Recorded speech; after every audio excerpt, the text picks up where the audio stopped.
Good day, everyone. HighRoad Solution is pleased to present this online webinar entitled Meaningful Surveys That Drive Engagement. Our speaker for the presentation today is Suzanne Carawan. My name is Jeff Baker, and I will be your moderator for today's seminar. Today's presentation will last approximately 60 minutes and include a specific question and answer period at the end of the session.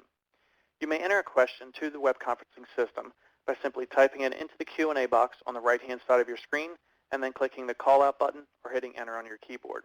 These instructions will be repeated later in the program. If you have any technical questions during the event, please email support@highroadsolution.com. Today's webinar is being recorded, and all participant lines will be muted during the live program. Suzanne Carawan is an active participant, member, and volunteer. She is a member of the American Society of Association Executives and serves on their Meetings and Expositions Council. Suzanne also serves on the advisory board for the Event Alley Show and is a member of several event industry associations where she is a passionate advocate of event technology and marketing. With that, I would now like to turn the webinar over to Suzanne.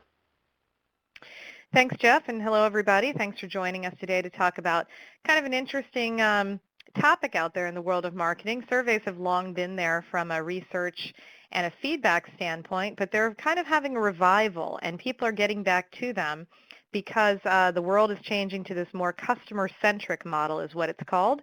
And that's what our topic is today, is to really look at how can we do more with surveys, and not just electronic surveys, but surveys as a whole, to do more with driving engagement pre, during, and post-event. And this is a part of this month's theme of event marketing. So we're going to speak specifically about using surveys around events, whereas maybe in future months we'll talk about using surveys to understand more information about some of your social media metrics, or maybe to understand more about membership and things of that nature. So let's go ahead and get started. So the first thing I want to kind of present to you is this idea that there's a new concept of what is considered good out there. So it used to be that it was good if we didn't hear from members complaining, if we didn't hear that things were all good, we wanted to have everything nice and even keel. And what I'm going to present to you today is that there's been a fundamental change into how people are thinking about the customer. When I say people, I mean brand marketers worldwide. I mean all the ways that people are now trying to push messages to you, promote products to you, get you to try new products, which is called activation. All of these things have now fundamentally changed in their approach, largely due because of technology and the kind of feedback loop that we can now get into with the actual customer or the member that's actually utilizing our goods and services. So I want to present to you this new concept of what is now good. So I was saying that this is largely driven by the technology and the technology changes, and really the fact that technology has largely come down in price, and it's made it affordable. And then this thing called social media came out into our lives, and then this thing called mobile came out, and the combination of mobile and social, often called motional or solo-mo, if you ever heard that, social, local, and mobile. That whole idea has allowed us to really start to measure individual behavior at a very finite level, and to give you this really vast understanding, give marketers real great insight into what people are doing, not only their transactions and what they're buying, but also their tastes and preferences and how they're behaving. So today's shift towards customer centricity is largely because we now have the means, the tools and techniques to be able to understand our customers, our members at a deeper level. And again, largely a lot of the communication tools we use, whether it's email click-through rates or how somebody has responded on Twitter or retweeted or followed, et cetera, can largely paint a picture to us as to what a member individually acts like, tastes like, looks like, and hopefully then we can start predicting their behavior. And then also into looking at small groups so that, we can look at our membership in different ways. So where I'm going with that is I have two columns here, old school and new school. An old school way, if we're talking now about the lens of surveys, is to think of them as member satisfaction surveys that we do on an annual basis. And that our products and our programs and our offers and our events that we've been trying to roll out or go to market with, we have largely been planning those internally as an internal team and kind of in a black box, and then letting it into our membership with the hope that it will be adopted, not hated, loved, used, purchased, et cetera. And that's actually in the software development world called a waterfall method.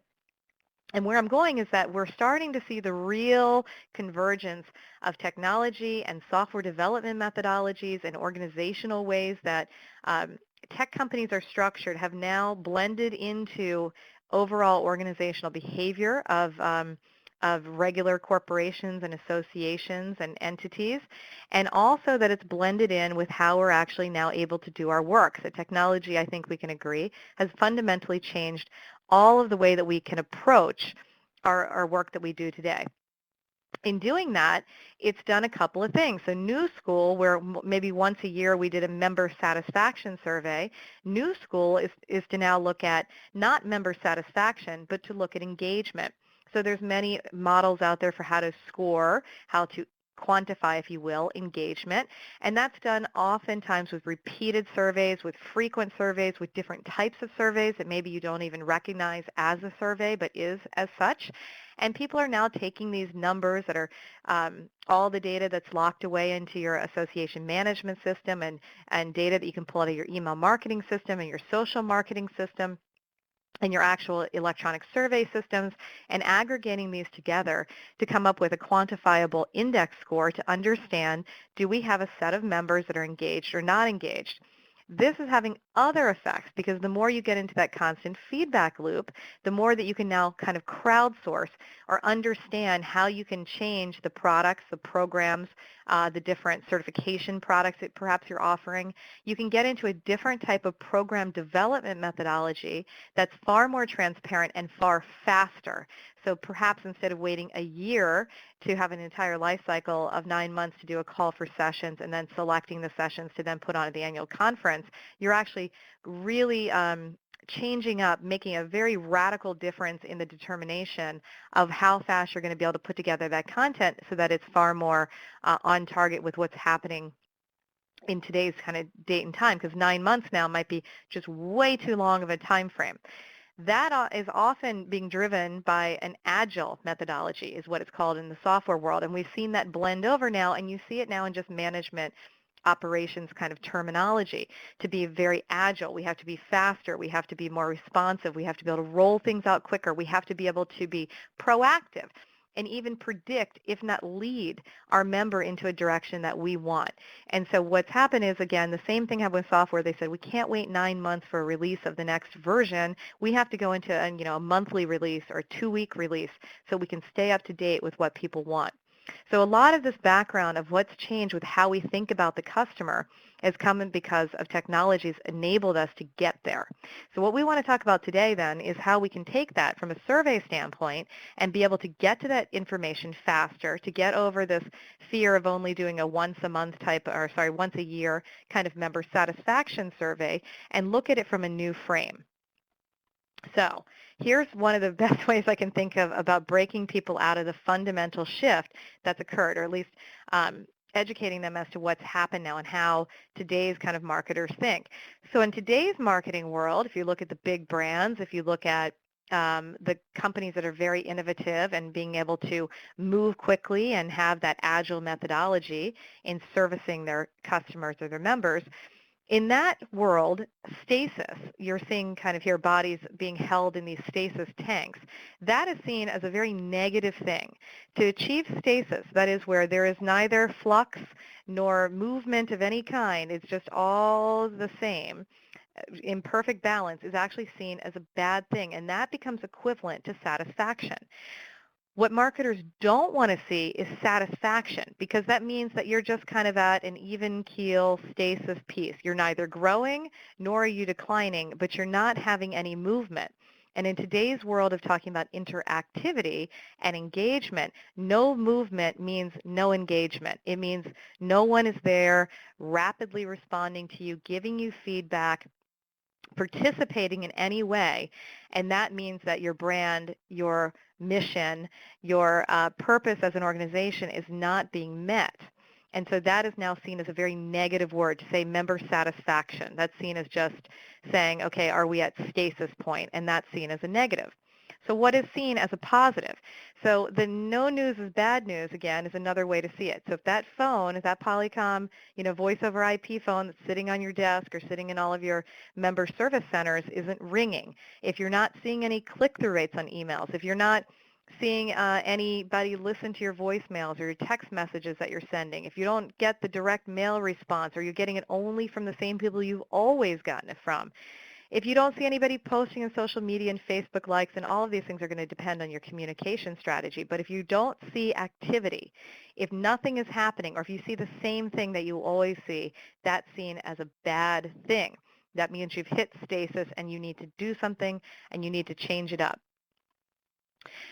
The world now that brand marketers look at is word of mouth marketing. That probably more than anything is seen as the way that people are incented, or the way that they are most influenced to be able to go to the next event, to be able to join or renew, to be able to give more money, to be able to volunteer to become a chapter leader or just be involved in the chapter, etc.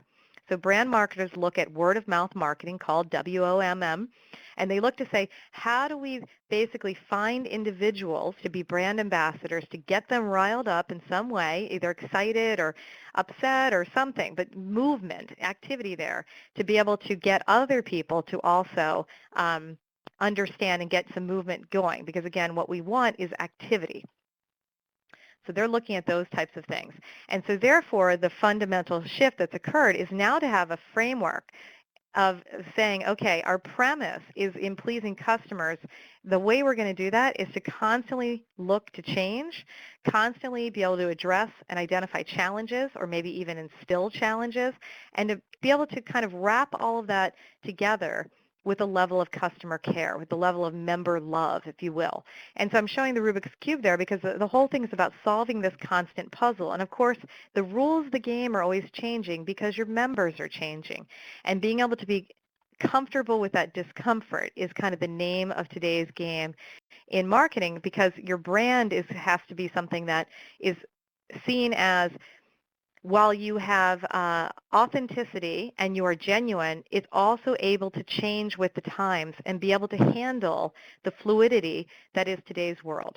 Okay, and so that's what many of the brands are going for, is how do we not let go of our heritage, not be cutting edge to the point where it's dangerous, but to be able to be seen as a nice way where we can handle change, we expect change, we're okay with change, and we are leading change, and being able to bring our members and be responsive to them and be able to give them back these things to help them also do the same in their own life. And that's a big piece to do, is just a survey. So how do people do that? So the number one way they do that is they now say, in order for us to be customer-centric, in order for us to be in this responsive, nimble, agile mindset, the only way we're going to do that well is we got to know your people. We have to know in depth now who we're targeting within our member base. And the nice thing about associations is that most of you have that type of data stored into your association management system, and or have kind of components in your communications system that have now been integrated with your association management system. So you have far more data than you probably even know that you have, that you can extract to be able to understand who your people are that you're talking to, and be able to really target communications and offerings to them in a much more unique and meaningful way. So what is the best way to really know your people? So KYP there is know your people. And that, of course, is to be able to survey them in some capacity, review all the data that you have in your AMS or your other systems, be able to aggregate that together, and be able to create what's called buyer personas or member personas so you can understand them in a more holistic way. So there's a couple different ways to do this. Of course, you can do your regular kind of e-surveys. Nowadays, you can also do lots of mobile surveys, so maybe you're doing kind of an audience response piece within an event. Maybe you're doing your surveys or your evaluations of the event on mobile. You certainly can do live feedback sessions. That certainly constitutes asking people. You could do kind of a feet on the street where you just pull people out at the event and get kind of an understanding as to what they're learning, how it's going for them, what's new and exciting. That certainly counts as understanding and knowing your people.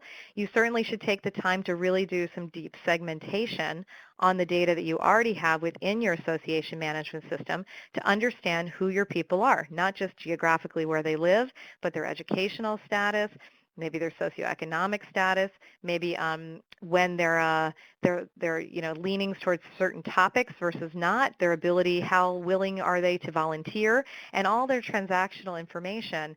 And then additionally, we can start asking them some new questions that will help us to be able to craft programs and events that are going to be more situated and more formulated for them so that they can enjoy it more and, again, get into that positive, constant feedback loop with them of them telling us what they want or what their, maybe sometimes even just what their aptitude is or what their interest is, what their proclivities are, so that we can then formulate and craft some programs that's going to help them to go further. So let's talk a little bit more in depth then about the knowing those people and some new ideas that I want to present today about new ideas for surveys. And this is, again, where we're going to start talking about being multi-channel, multi-touch point, and user-centric.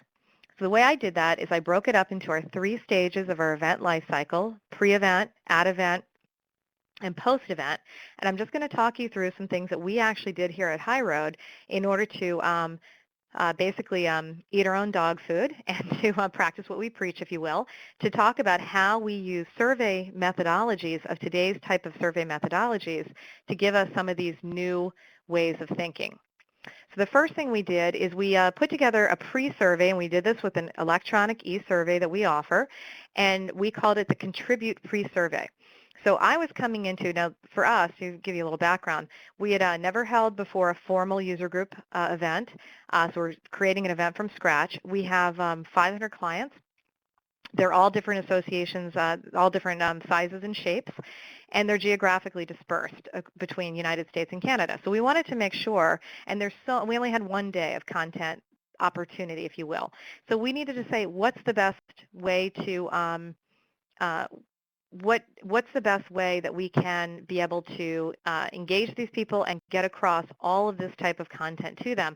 I wanted to make sure I was really right on with what we were offering them. So I put together a pre-survey that I was talking about called Contribute, so I could crowdsource that content to make sure that whatever we craft in terms of feeding it back to them, it's what they want. So we did 2 things in order to try to tackle this big problem.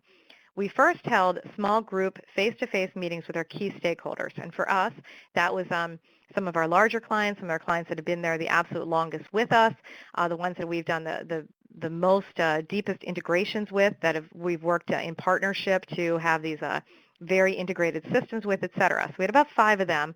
We put them together and we said, okay, what do you think? What would this look like to you? What are you interested in learning about? What would make it worth your time, et cetera? Then we called those people the Fab 5. Then we took our Fab 5 stakeholder information back that we just got from them, and then we put it out to our larger overall customer base or member base, if you will, so we could see, are they anomalies in what they're telling us? Maybe they're too large. Maybe we don't have a collective, representative sample. So we wanted to be able to test the accuracy, of how much does that fit the normal people. And our people, what we got from the Fab 5 is everybody else also interested in learning about these topics. So we did all that and we collected it, like I said, via e-survey.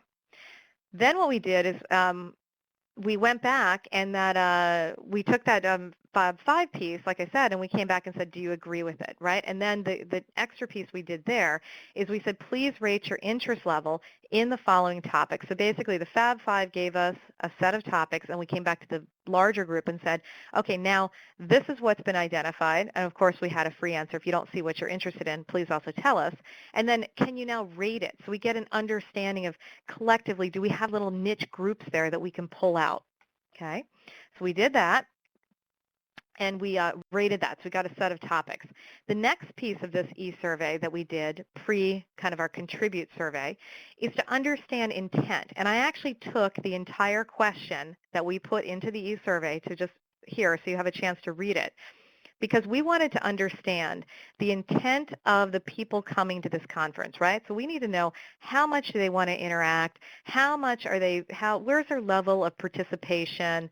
What kind of people are these? Do they want to come and be passive learners? Do they want to kind of get involved and form committees, and get really into it? Or do they want to just kind of show up now and again, get some education, meet some people, and go back and have best practices. And we didn't have any, feeling on that. We just want to say, okay, it's not about us, right? That's the other piece of it. It's not about us in today's world. It's not about our organization. It's about whatever our member, our customer wants.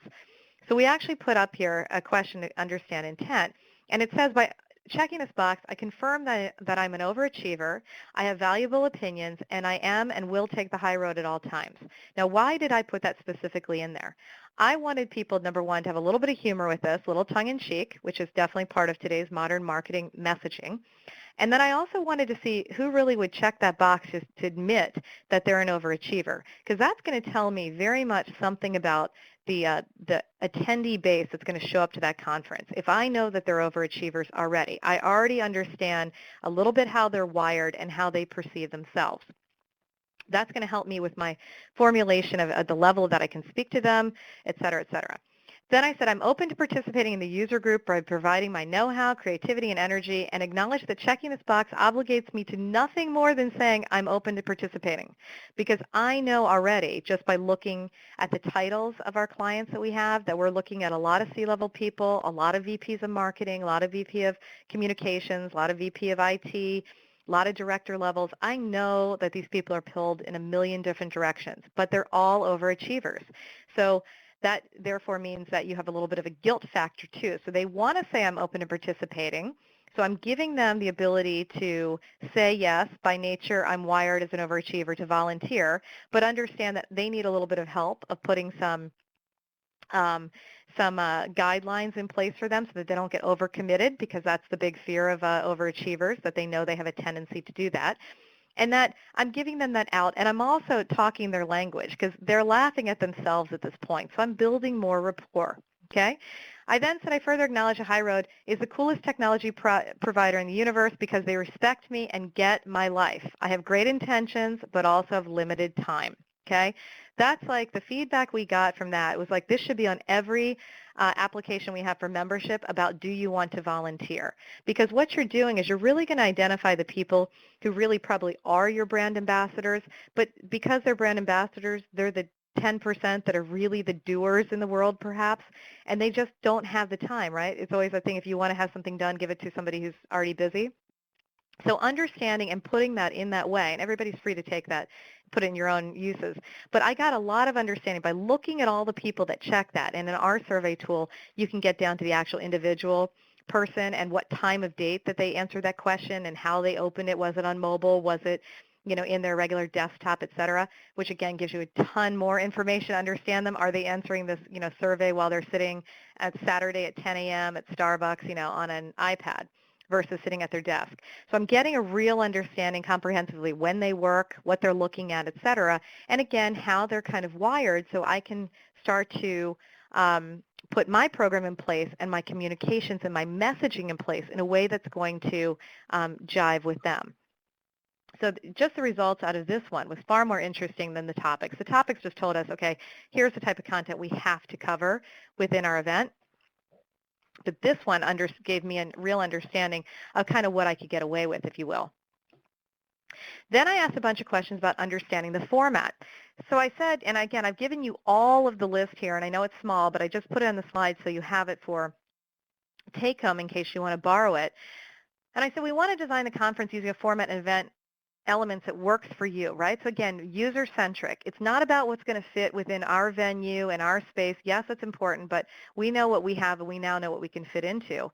But what I wanted to know is, what do they want? What kind of content format do they want? Because I don't want to get up there and lecture to them if that's not at all the type of content that they want to do. So I put in some standard things like, how long should the session be? For example, if the session is longer than 45 minutes and I'm not getting paid, I'm out.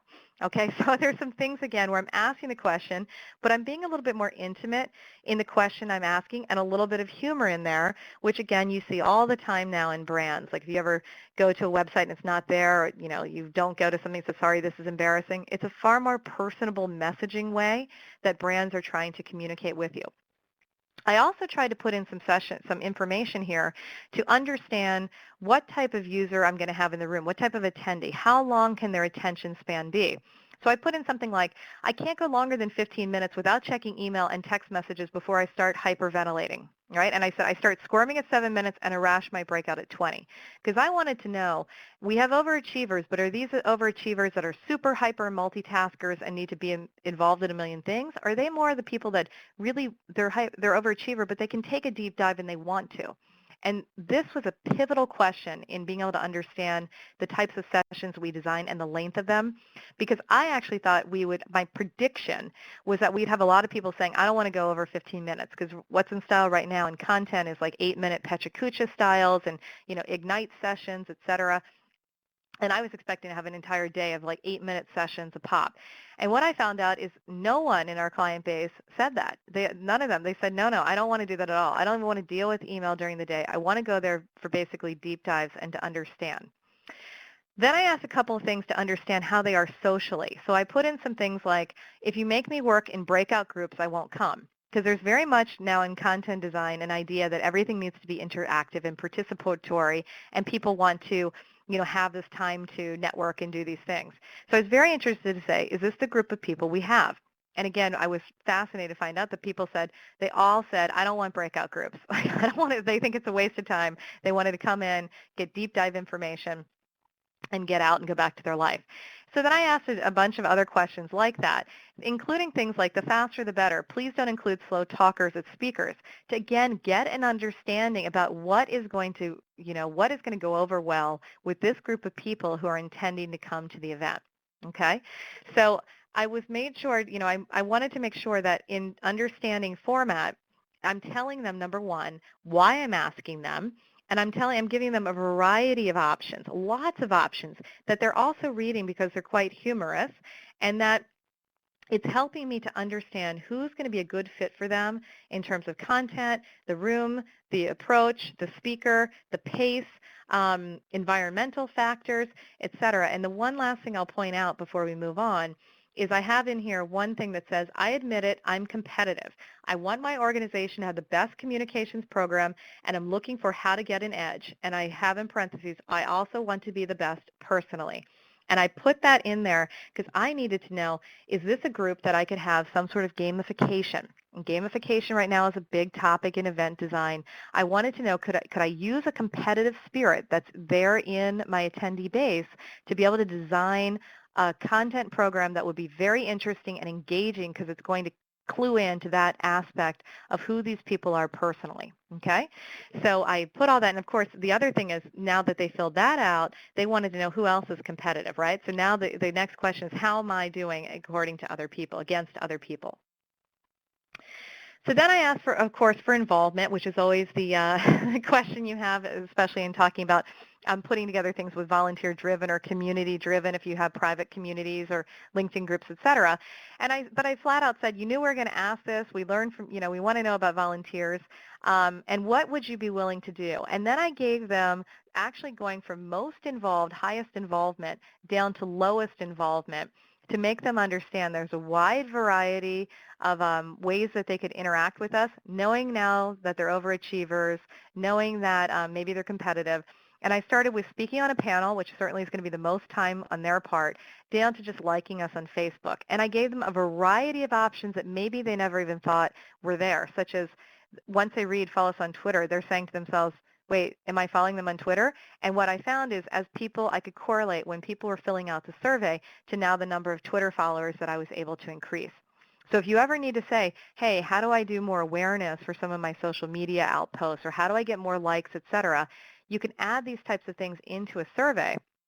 Or even if you have a preference center online of where they're signing up for subscriptions, where they're signing up for newsletters, et cetera, why not put something in there? Or even if you're getting your transactional email back from your confirmation of thank you for registering, and make it the next step.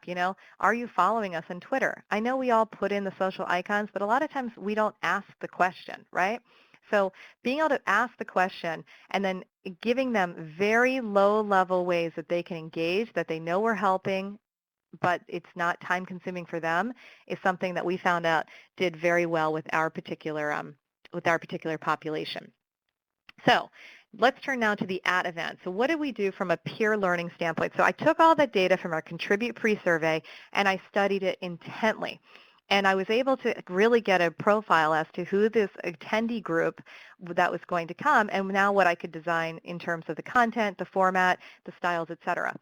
And what I found out, the number one thing is that what people most valued was they wanted to come there and they wanted to really understand how they're doing in comparison to other people. And also they wanted to understand what they could be doing that they don't even know of now, right? So they say, I don't even know what I don't know, if you will.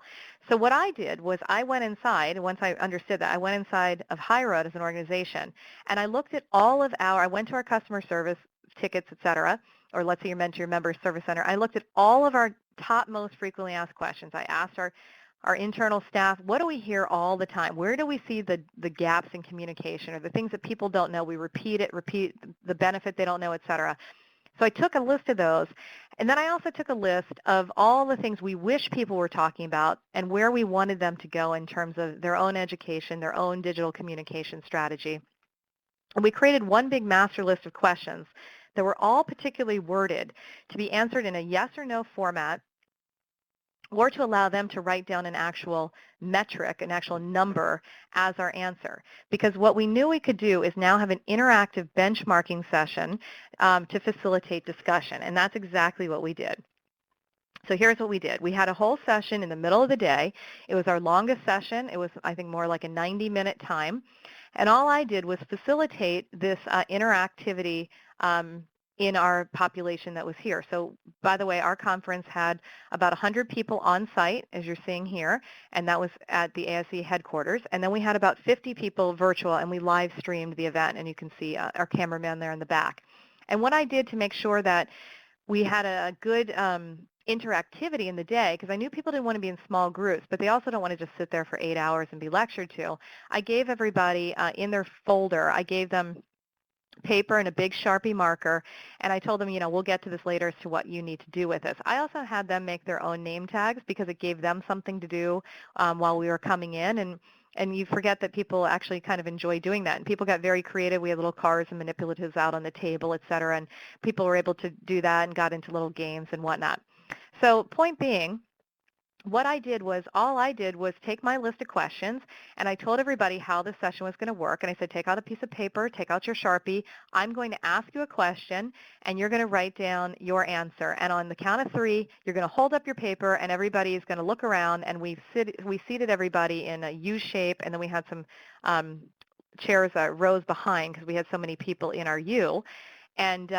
And we had everybody hold it up, and then I basically either read it out, the camera scanned it to see the answers, and everybody looked around at everybody else's answer. And this gave us a real way to get conversation going, because it's very easy to pick out who has an answer that's way outside the norm. It's very easy to see if somebody has, I think in this one, somebody's holding up, instead of just saying, maybe I said, what's your current open rate on email or something, and you see one guy in the front, and he has a big sign that says no clue. So then I was able to clue off of that and be able to facilitate a discussion. And what happened is it really got the discussion going, and the interactivity was there, and people really enjoyed it. So one, you found out statistics that other people know about their own, in this case, digital communications program that you don't know. And what it was able to do is get to the real core question of why people showed up to this event in the first place, which was to find out, are they normal? Is their association normal compared to other associations? And they were able to instantly be able to bond with one another, and then on their own go off and have conversations, as well as come back to us and allow us to continue that facilitation. Very low tech, very cheap to do. Is this a survey? Absolutely. It gave us great pictures, it gave us great insight, and we were able to then pick up this conversation and roll it into a whole series of other interactivity points long term, one of which is what you're on right now, which is our webinar series. And what we found out is that what people want is us to give them more education, more ideas, talk about these topics. Don't sit here and just talk about just feature functions of software, but let's take it up to the next level, and let's talk about how do we really go to the next level of digital user experience with our members. And so that's part of how the U, and we kept the U from this exact session of all of us coming into a formation of the table as the U, as coming together and being able to now indoctrinate kind of a new institution of how we're going to learn together. So this is kind of how we did our at-event survey. And by far, it was the most popular session. People absolutely loved it. We got rave reviews on it, and it was fun, and it was really engaging, and it was just a pleasure to do, and super easy. And we could repeat this virtually. We could do this with a Google Plus Hangout. We could do it periodically. We could say we're going to do this once every quarter. You get the idea, but it's a really easy format that you could use and continue to utilize. So now let's move to the last phase of our event life cycle, which is post-event. And I talked about this at a previous webinar this month, and that is about the concept of the Net Promoter Score, or NPS. And if you're familiar with that, there's a whole book written about it, and there's a whole couple of websites, and there's methodologies, and there's software you can get about it, et cetera. But what it boils down to is a score that many of the brands are using, many of the organizations out there are using, and by organization I mean corporations, businesses, universities, nonprofits, fundraising, donors, associations, et cetera, to try to get a real understanding about a key question. So again, instead of saying member satisfaction, they're getting rid of all these lengthy surveys and all this detailed information to start with, and instead saying, at the end of the day, the question that we see as the key one is to understand how likely are you to recommend this to a friend or a colleague. So you could say for overall, how likely are you to recommend the organization, your membership, this particular conference, a particular book that you're putting out, a certification program, et cetera, et cetera. So you could use it for a variety of different ways. But what you're trying to understand is the responses to this, to say yes or no, and really the answer is, thumbs up, thumbs down. You've seen, I'm sure, that icon to say, would you recommend it, thumbs up, thumbs down. And what you're trying to do is then rank your Net Promoter Scores from a system of 0 to 10, and then understand that score. So the way that this works is you look at, if they say, how likely are you to recommend this event, this conference, to a colleague, and you have all these people that have said, yes, likelihood is 9 to 10, extremely likely, we're going to call them promoters. If they say, 7, 8, they're passive. And if they say 0 to 6, you're going from not likely at all to a neutral standpoint, and we call those detractors. And then we actually calculate the Net Promoter Score by looking at your percentage of promoters minus the percentage of detractors, so there's 0s through 6s. So you're trying to actually come up with a score and then over time be able to keep assessing your organization for that particular product or service and seeing how you're doing over time, because that feedback should allow you to now take on the next set of activities to improve that. So what might that be? You then, as an organization, are going to put in a plan for your haters and your celebrators, okay? So if 9s and 10s, you remember, were the ones who were the big promoters, those people you're going to go back and reward. Your 7s and 8s that are passive, you can decide what you want to do with those. For HighRoad, we decided to just let it ride. We didn't do anything with them if they said 7, 8 on our response that we used from a post-event.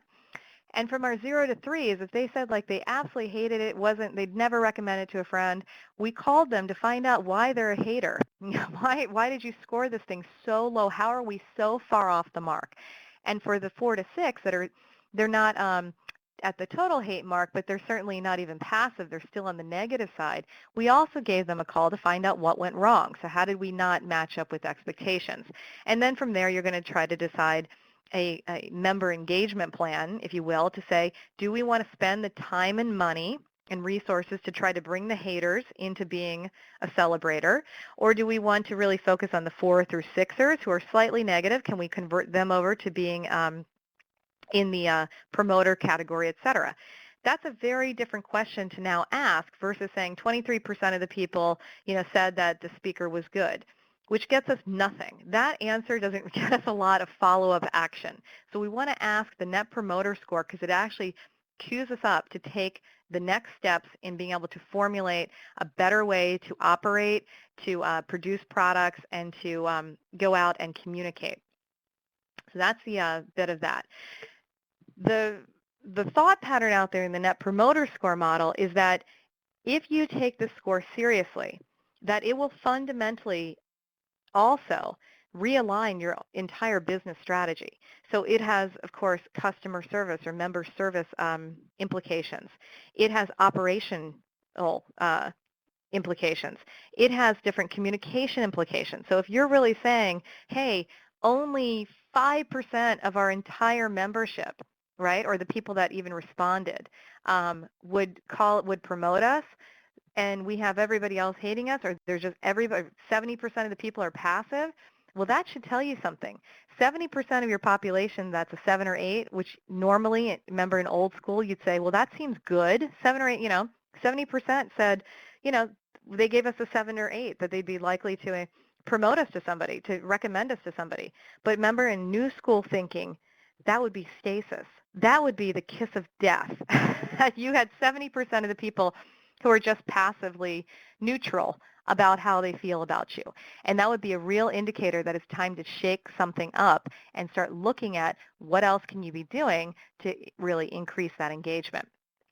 So people that take the Net Promoter Score seriously are really looking to change operations around that score, looking to say what kind of new systems, new programs, et cetera, can we change up the format? Can we bring in a whole different way that we're going to do our event design? Is there different content? Maybe we don't have the right topics. Maybe we're not timely enough, et cetera. But the point is, if you're taking that idea, that Net Promoter Score seriously, that you want to, your end goal is to have people promoting you, to having activity, that they're talking about you, then you're in that framework of that multi-centric, multi-touch point, user-centric mindset of constantly rejigging, retooling, reevaluating, and that constant feedback loop. So after all of these things we're talking about, and this is really across all of the phases of the event life cycle, the key there is that we want to be able to report back to attendees. And one of the big things when I go out and consult is I often look to see, well, great, you have your member satisfaction survey, even that one. How much you're reporting it back to attendees, and are you doing it in a way that's going to fit them, that they're going to read it, that they're going to absorb it, et cetera? And oftentimes you don't hear that back from the event, et cetera. So which ways could you do now to report back that would be a little bit more palatable? Well, certainly including pie charts and graphs of event surveys. You should have an e-survey tool that can absolutely pop you out a pie chart and graphs at the click of a button. If you don't have that, you've got the wrong tool. You should be able to have that. You should be able to have links that go to all your board members that they can just click on the link and see all of these evaluations, et cetera. Why not take those that are coming out as images and put them into your newsletters? Include them back. Do a little finding. But don't make an overwhelming report, a little bit at a time. Also gives you more things to market. You could say things like, hey, we had, over time, last year we had 30% who said that they would recommend this to a friend. This year we have 40%, whatever it might be. And I know associations get and this is not just associations, everybody gets worried about putting a number out there because you think, well, what if it's not big enough? What if not enough people responded, et cetera? But that's something that in today's world, again, that modern marketing, transparency is everything. That's actually the core of your brand, to be able to say, hey, look, we just put on a conference for 1,000 people, and we only heard back from 30%. I guess the 30% is going to get what they want. I mean, you have to kind of put it in a way that they understand that there's something. Then you have to say, why don't people respond? Because they don't think that, one, they're important. They don't think, two, their feedback is going to change anything. And three, they're not seeing any results of their action. There's no benefit for them for taking that time. So you have to change that model. But then the other piece of it, and you can do this with, is to make those promises and be transparent about the parts to change. So you can say back to the attendee base, our goal is to next year increase the amount of people who are willing to give us feedback by this percentage. That's also fine to say. We're going to try to up that by 10%. And how are we going to do that? Et cetera, et cetera. So again, you're crafting in this whole Net Promoter Score, that whole new kind of modern survey mentality of the constant getting a pulse and a beat on your attendee base by being able to be very transparent and give that information back to them. So at your next event, why not stand up there, reflect back on these past results, really literally tell them, here's what's changed, here's what happened last time, here's what we've done in the meantime. Point out and praise the people who gave the feedback, regardless of what kind of feedback. And again, sometimes negative feedback is the best feedback you can get. And by the way, in the Net Promoter Score world, those people that were the 4 to 6ers, that were they weren't very pleased, they are not passive, they're still in the negative side, they can quickly become some of your biggest promoters just by being able to have their individual needs heard and addressed, even just heard. The next idea there is, have you ever thought about giving discounts to the people who actually participate in the survey? So you're actually giving them a discount, a benefit of money not based on when they register as a date, but whether or not they have actually participated in the previous survey or in that contribute survey, like we said, a pre-event survey. So why not start to, again, teach them that if they participate, if they're willing to engage with you to give feedback because you're trying to serve them and you can get in this positive partnership mode, that there's benefits for doing that. And there aren't benefits for people who don't do that, because that's really now the method, that's really the type of behavior that you're trying to instantiate into your member base. That's the proactive social type of behavior that you want to see. Not that you are basically threatening people with raising the prices and that's what's queuing them up to pay more money, because that gets money in the door for you, but what it doesn't do is have anything long term where you're having any sort of social benefit in building that rapport with the membership. So it's a short-term gain is what I'm saying. Early bird pricing is not a member strategy for behavior. It is a short-term transactional operational strategy. So in summary, after all these things we've talked about, what we're trying to present today is this idea that if you can use your surveys to plan for content, to test your timelines, to look at the accuracy of the content and topics that you have, to identify who are your ambassadors up front, who are your dissidents, who already from the beginning do you think is going to be a promoter, who already is passive, who already is down at the detractor kind of segment, and then use those surveys. Any of these types of methodologies, whether it's the ad event, just being able to feet on the street, pull people out and get an understanding, whether it's formal e-surveys, whether it's mobile audience response pieces or mobile strategies, whatever the case, whatever channel you use, using it throughout the event life cycle, and then being able to report consistently back those surveys to the base and then deliver on some new promise that you're making to them and rewarding survey participants, you're going to see a lot more activity. You're going to get into that modern model of having a user-centric offering, a customer-centric offering, and to really be able to boost up those engagement scores and the level of interest and buzz around your event and around any of the conversations you're having as an organization. And those are some of the key ways that organizations are now being able to move to a higher place in the members' even brand awareness of thinking about what's valuable to me in my career. And that's one of the top things that associations are trying to make sure that they still stay relevant. So hopefully we presented a couple ideas here today to give you some thoughts for how you can better use surveys going forward. So Jeff, I'm happy to take any questions should we have any. Great. Thank you, Suzanne. It is time for the Q&A segment of the training.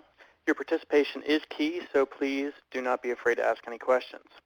You can ask questions via the web conference system by typing it into the Q&A box on the right-hand side of the screen and then clicking the call-out button or hitting enter on your keyboard.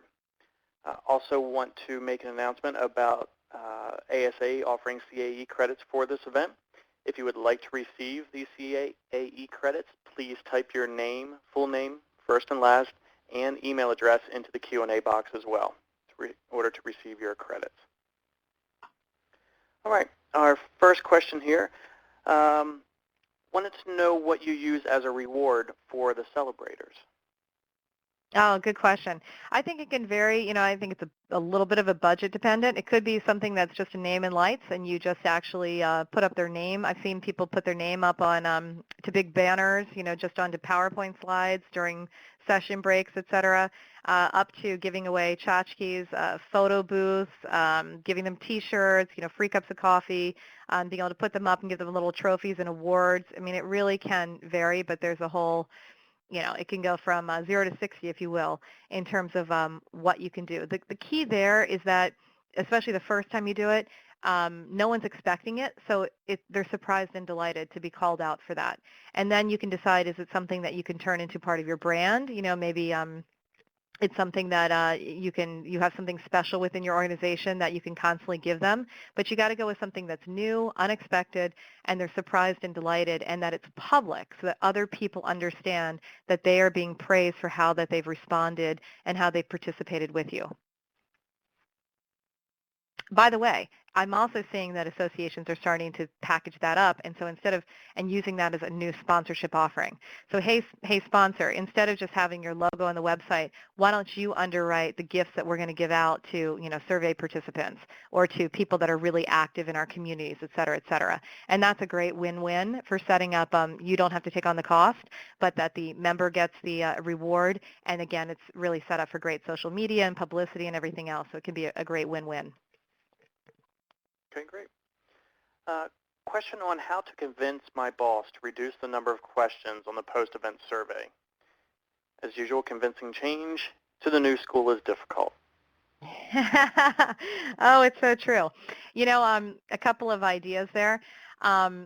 One is, I think that the fastest way to enact change is to show somebody who has done it and done it effectively. Right? That's the best way to do it, to prove it. So typically people don't want to be the guinea pig, and they don't want to be the first mover and to find out if it's going to work or not. So a couple ways you could do it. You could do it as a pilot program and pull out one little sector of your membership maybe and just try it as a different, let's just say for this group, why don't we try this different type of survey and see if it works and see if you get anything different. The other thing is to really benchmark and take the time to find other organizations like yours that are doing this, or to find a brand that they, especially maybe your executive, really looks to. And if you're like most associations, your executives do read the Wall Street Journal. They are up on understanding consumer pieces. They are thinking about brands. They just somehow think the association is vastly different from that, but your website can still be like Amazon. So if you can start to bridge that gap and say, look, we should be doing the same things that these other brands are doing. And I know most of us don't talk that way within our association and within our talking about marketing, but we're seeing a trend towards that happening. To get that conversation going, to say we should be at that level. Are we looking at brand loyalty? Starting that conversation is a bigger one, but that's one thing HighRoad is trying to do within the overall global association market, is getting that conversation going and saying, why aren't we thinking this? Because honestly, associations should have more brand loyalty than anyone, than any of the other corporations, because you have more data and you can actually know your members better. So a key piece there is to also understand the data that you've gotten in the past. How is it helping you to craft a better understanding of who you're serving? Like, can you actually get a buyer persona out of the data that you currently have with your event? And that's another great exercise to go through, to say, okay, great, let's take the data we're getting from our post-event evaluation of our, umpteen questions, 18 questions on 5 different pages. What picture does this paint? And how is this question and the data we're getting back actionable? How is this making us be able to take the next step and give something new and exciting and delightful and innovative back to our members? And if you go through that process, it's an interesting exercise to do. I do that one a lot in consulting, and 9 times out of 10 you find out that it's a backward-looking survey. And so people will say, well, which way do you want to, if you're in the boat and you're the captain of the boat, which way do you want to focus? Do you want to look behind you, or do you want to look forward and see what's coming? And that's kind of the key, because I think especially executives get that analogy, because you have to be able to see any iceberg coming, right? You got to look forward all the time. So you can say, are your survey questions forward focused, or are they basically just giving you answers back to what already took place that you can't change now? So those are a couple different ways that you can do that. I understand that it's hard, and again, change is never an easy thing, but it is something, especially if you have a static membership levels now, or they're declining, that it starts building up that there is something new and you can do. And I think a lot of times executives also have more comfort when they understand that there are frameworks out there that other people are doing, and that this isn't just some ad hoc thing that you're saying, well, I just think we should reduce the number of questions. There's real data, and you can certainly contact me offline. I'll be happy to show you some resources to help your case there about cutting down on the number of questions. Okay, thank you. Next question. My association is working to gamify our conference, and I also want to gamify our survey process as well. Any suggestions to do that? Oh, what a good topic for another subsequent webinar. Yeah, I think the key with gamification is, one, really getting an understanding, is this something that you can roll out to the entire attendee base or the entire membership base, as the case may be, or can you identify a segment within there that's going to particularly work well? The thing with gamification, it can also be stratifying. So you could have a segment that just doesn't respond to it at all, especially if you're going to try to roll it out from from a mobile device standpoint, which is the typical way kind of nowadays to do it. If you have an older population that's just not going to work, they're not going to get it, or maybe they'll get it and the younger ones are just completely bored with it and disinterested, that's something you want to figure out, before you try to put that in there. And I think the other thing that to understand is, it's got to be more than just having a game. So I think that the quick tactics of having these lightweight, interactive ways to try to quote unquote engage with people, I think that we've run our course with those, and I think people are looking for things that have a little bit more depth to them and a little bit more meat on the bones. So for example, where I'm going with that is for a time period, people were trying to do like, let's say, go booth to booth and do check-ins with Foursquare, or do these types of things like little games to then get a prize.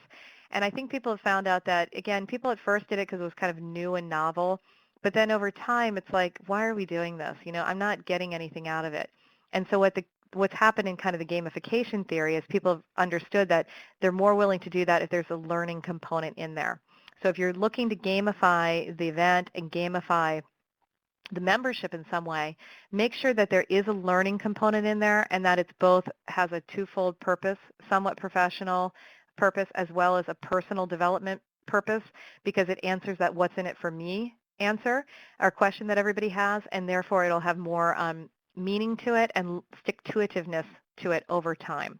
And those are a couple key things, but I'm going to write that down and go ahead and put together a webinar for that in the coming months, because I think that's such an excellent topic and people are doing a lot of work on that. Also, I'd recommend within the Event Alley show, which is a podcast-based show, you can go to eventalley.com. There is this particular podcast in there on gamification, and I highly recommend listening to that one because they've got some great tips on that, especially around events. Okay, great. Yeah, and we've had that question about gamification on a couple different webinars, so I think it'll be a good one in the future. We have one more question here, and then we'll go ahead and wrap it up. The whole idea of the Net Promoter Score is new to me. Where can I find more information on this concept? Yeah, there's a couple of them. There is a book literally called Net Promoter Score. And then, of course, there's a couple of now consulting firms out there in the world that do a bunch of research on this. And like I was saying, will offer, of course, their consulting services on it and software, et cetera, et cetera. First and foremost, I'd probably recommend downloading the book to Kindle or to, going and actually buying it and reading that. But if you just Google Net Promoter Score, you'll get a plethora of pieces there. I used a particular firm that I was looking at that I think I documented within here, but I can contact me offline and I'll send you a couple links to that. But there's a lot of material out there for it. So, the good news is you can find it in, and again, if you're trying to make the case to executives and they have a particular bent for like the Harvard Business Review or, WSJ, et cetera, Net Promoter Score is very much written up within all of those types of publications. So you have a lot of back data to help support this idea if you're really interested in it. All right, great. Looks like we're running up here to the top of the hour. So if you want to do a quick wrap up, and then we can end this webinar. Yeah, so I just want to thank everybody for attending today and all of your great questions. I will be sure to take those down, and we'll develop more materials on that. I will, since we also asked such great questions on resources, et cetera, where appropriate, we're actually doing a post-slide deck that we call shortcuts to give you kind of just the salient talking points of what we covered today. And I'll also include in there a slide for different resources to give you some ideas of who's using it and maybe some brand examples. So it's a nice just little extra take-home piece that you have. So anyway, going forward, I hope that you start thinking about different ways to use surveys and start to warm up to them a little bit and not see them as kind of a an evil undertaking that you have to do once a year that is a big fight. And I know it can be, surveys for whatever reason can be something that is up there with getting new business cards and titles. It can be really a it can be really a fisticuff oriented conversation internally. But I think if we get into a habit of being open and transparent, getting into that positive feedback loop with our members, and then understanding that we can provide to them what they're asking for, it can become something that is a very positive and interactive way, and we can all kind of be unified around that. So hopefully we presented some ideas from that. And again, I can't thank you enough for joining us and taking the high road today. Great, thank you, Suzanne. You are also able to access any of the HighRoad U archives by clicking the link in the top right-hand corner under the important information. Thank you, everyone, for your participation in today's webinar, Meaningful Surveys That Drive Engagement. A special thank you to our speaker, Suzanne Carawan. If you have any additional questions or comments, please email us at support@highroadsolution.com. Today's session was recorded. You will receive an email within the next few business days with a link to the webinar recording, as well as written answers to any of the questions we were unable to answer today. Today's webinar is copyrighted by HighRoad Solution with all rights reserved. This concludes today's program. Thank you, and you may now disconnect.